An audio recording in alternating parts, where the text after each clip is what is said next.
Assalamualaikum warahmatullahi wabarakatuh. Perkenalkan nama saya Rismanu Ismayani, NPM 1006060190021. Di sini saya akan mempresentasikan hasil penelitian saya yang berjudul Penerapan Model Regresi Binomial untuk menduga risiko relatif kemacetan kredit berdasarkan karakteristik dari debitur dari Prodi Statistika Fakultas Unpar. Latar belakang dari penelitian ini yaitu resiko relatif adalah perbandingan peluang antara peristiwa paran biner atau perbandingan peluang antara kelompok yang terpapar dan kelompok yang tidak terpapar. Konsep dari resiko relatif ini seringkali diperkenalkan dengan menggunakan cara yang sederhana, yaitu menggunakan tabulasi silang 2x2 dari paparan biner dan hasil binernya. Namun untuk lebih lanjut lagi dengan menggunakan penggunaan dari regresi untuk menduga risiko relatif.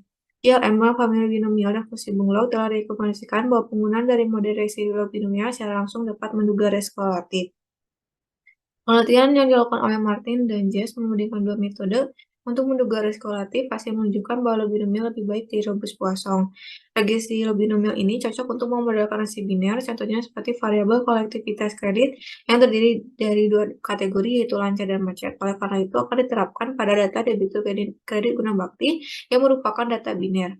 Membahas mengenai bank, bank adalah lembaga keuangan yang memiliki peran untuk menghimpun dana dari masyarakat, kemudian menyalurkannya kembali melalui peminjaman atau kredit. Pemberian kredit ini dilakukan melalui suatu perjanjian antara kreditur dan debitur. Namun terdapat satu masalah yang dihadapi dalam pengembalian kredit adalah masalah kredit macet, di mana debitur tidak dapat mengembalikan kredit tepat pada waktunya. Hal ini menjadi faktor yang harus diperhatikan bank dalam memberikan kredit kepada calon debiturnya yang dimaksudkan untuk memperkecil resiko kredit, sehingga diperlukan analisis untuk melihat perbandingan resiko kemacetan kredit berdasarkan karakteristik dari debitur. Tujuan dari penelitian ini yaitu mendapatkan model regresi binomial untuk menduga peluang macet dan untuk mengetahui perbandingan resiko kemacetan kredit berdasarkan karakteristik debitur menggunakan model regresi binomial. Data yang digunakan adalah data sekunder dari penelitian Sylvia Molina, dan berikut adalah variabel yang digunakannya. Dan ini adalah tahapan penelitiannya. Dan untuk berikut adalah tahapan untuk melakukan estimasi parameter pada regresi binomial menggunakan Fisher scoring. Lalu ke bagian hasil dan pembahasan. Yang pertama adalah statistika deskriptif. Berdasarkan data sebanyak 442 orang, diketahui untuk debitur yang mengalami tingkat kolektivitas kredit macet adalah 42 orang atau 9,50%. Sedangkan untuk yang lancar itu 400 orang atau 90,50%. Hal ini menunjukkan lebih banyak yang mengalami tingkat kualitas kredit lancar dibandingkan dengan yang macet. Lalu ke tabulasi silang. Konsep dari resiko relatif ini seringkali diperkenalkan dengan menggunakan cara yang sederhana, yaitu menggunakan tabulasi silang 2x2. Berikut adalah hasil resiko relatifnya dan juga salang kepercayaannya.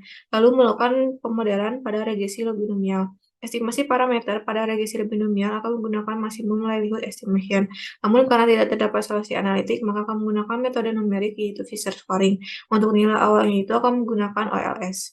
Kemudian dilakukan proses iterasi Fisher scoring dan maka diperoleh taksiran beta pada iterasi pertama adalah sebagai berikut. Lalu untuk estimasi selanjutnya dan seterusnya ini akan menggunakan langkah yang sama sampai proses iterasi akan terhenti ketika nilai estimasi parameternya ini sudah convergen. Berikut adalah hasil iterasinya. Terlihat bahwa iterasi terhenti pada iterasi ke-6. Lalu diperoleh estimasi parameter yang konvergennya adalah sebagai berikut dan model regresi binomialnya adalah sebagai berikut. Untuk nilai V-nya ini merupakan peluang kejadian macet, di mana untuk nilai peluangnya itu harus di antara 0 dan 1, sehingga untuk nilai prediktornya harus kurang dari sama dengan 0. Dan berikut adalah hasil perhitungannya. Kemudian melakukan uji kelayakan model menggunakan uji Hochschild-Lemaitre. Dapat disimpulkan bahwa dengan tingkat kepercayaan 95%, bahwa model telah cukup untuk menjelaskan data. Lalu diperoleh nilai resiko relatifnya menggunakan model resiko binomial dan juga selang kepercayaannya. Lalu melakukan perbandingan, di mana untuk berdasarkan taksiran interval pada tera signifikasi 5% diperoleh pada tabulasi silang ada 3 yang signifikan, sedangkan untuk yang model resiko binomial ada 4 yang signifikan, atau ketika lakukan uji hipotesis itu menolakkan 0 bahwa resiko relatif sama dengan 1, karena untuk selang kepercayaan ini tidak mengandung nilai 1. Hal ini mengindikasikan bahwa adanya hubungan atau keterkaitan. Nah, untuk kelebihan dengan menggunakan model resiko binomial dibandingkan dengan tabulasi silang, itu akan diperolehnya suatu model untuk menduga peluang macet. Kesimpulan dari penelitian ini yaitu diperolehnya suatu model risiko binomial untuk menduga peluang macet adalah sebagai berikut. Lalu ada hasil resiko relatifnya berdasarkan taksiran interval yang signifikan adalah sebagai berikut. Artinya, jika jumlah anggota kelompok yang dibandingkan besarnya sama, maka untuk kelompok jumlah tanggungan kurang dari 2 orang akan terdapat 300 debitur yang macet, sedangkan yang lebih dari 2 orang hanya ada 100. Sedangkan untuk yang pegawai tetap terdapat 28 yang macet, sedangkan untuk CPNS 100 yang macet. Lalu ada kelompok debitur baru, terdapat 568 yang macet, sedangkan untuk yang mengulang ada 100 debitur yang macet. Lalu ada kelompok debitur yang bekerja kurang dari 2 tahun, terdapat 279 yang macet, maka yang bekerja lebih dari 2 tahun, terdapat 100 debitur yang macet. Sekian dari saya, mohon maaf ya ada kesalahan. Wassalamualaikum warahmatullahi wabarakatuh.